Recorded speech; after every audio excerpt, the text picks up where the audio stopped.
Good afternoon, it's Jim with Becky behind the camera, and we are With It Retirees here in Beaverton, Oregon.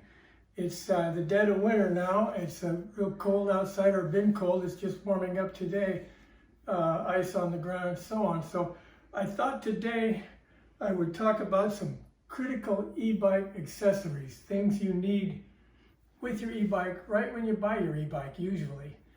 So to start with, of course, when you have an e-bike, you need a way to get it home. And I'm not going to talk about transporting e-bikes in this video. I'm going to make a whole video just on transporting e-bikes. So we're going to skip that part. We're going to assume that you have gotten your bike and you know how to get it home. The first thing is you should either get your bike or have fenders and a rear rack on your bike. You can get them with it or without it. I would recommend you get their brand that fits the bike perfectly, whatever bike it is that you get. So you're going to need those, so just get them and be prepared. The next thing I want to talk about, and something that is absolutely critical, is a helmet. And helmets have gotten a lot better in this day and age. You can see this helmet just has an adjustment right there, in and out, and that's the only adjustment on the whole helmet. So you just put it on and you crank that to where it fits and you're good to go. They used to have all kinds of different straps and things. So you definitely got to have a helmet. Don't ride without a helmet. It's just stupid. So on to the next thing. This is a stupid little thing, but again, a pant guard. If you have long, loose pants, be you man, woman, or whatever, and you get them in that chain, it's going to suck you in there and tear your pants off.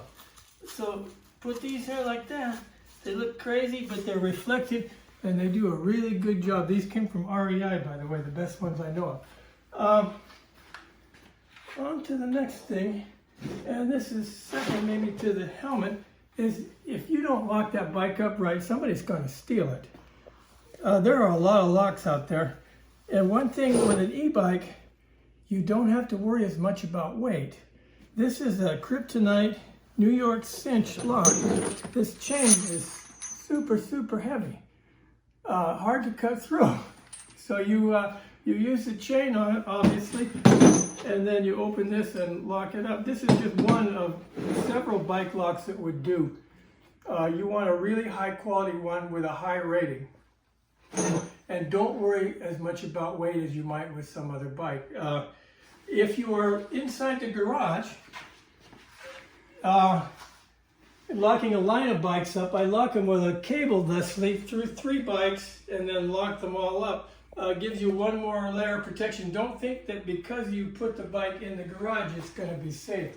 You'll forget and leave the door open and various things. So I do at least that level. And hopefully we'll be safe. The next thing, some bikes, this bike, the newer version, has lights on it. Some bikes have them, some don't. But even if they don't have lights, you really should add some lights. These lights like this, they're rechargeable. They're inexpensive. You just charge them with a brick, such as this. This one charges both of these.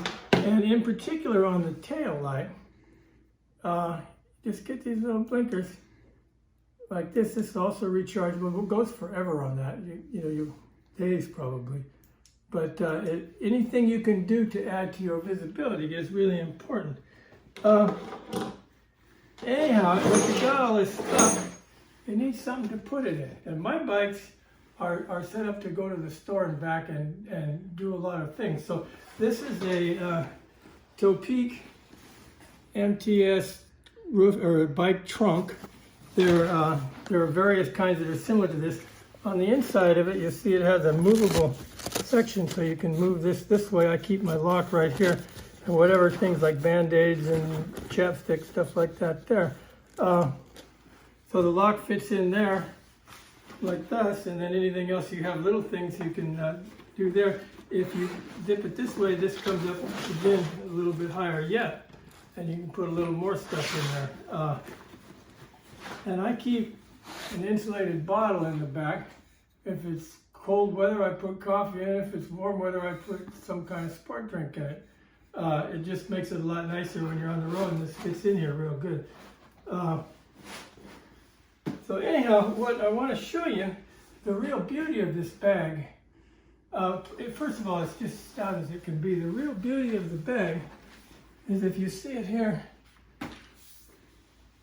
you do this on either side, down it goes, and bingo, you have full-size cannons on either side. You can put a 15-pound bag of dog food in there. I happen to know because I've done it. So when you go to the store, you can load this on either side with a real good load, and it's balanced well, and this is just so wonderful that I have no other.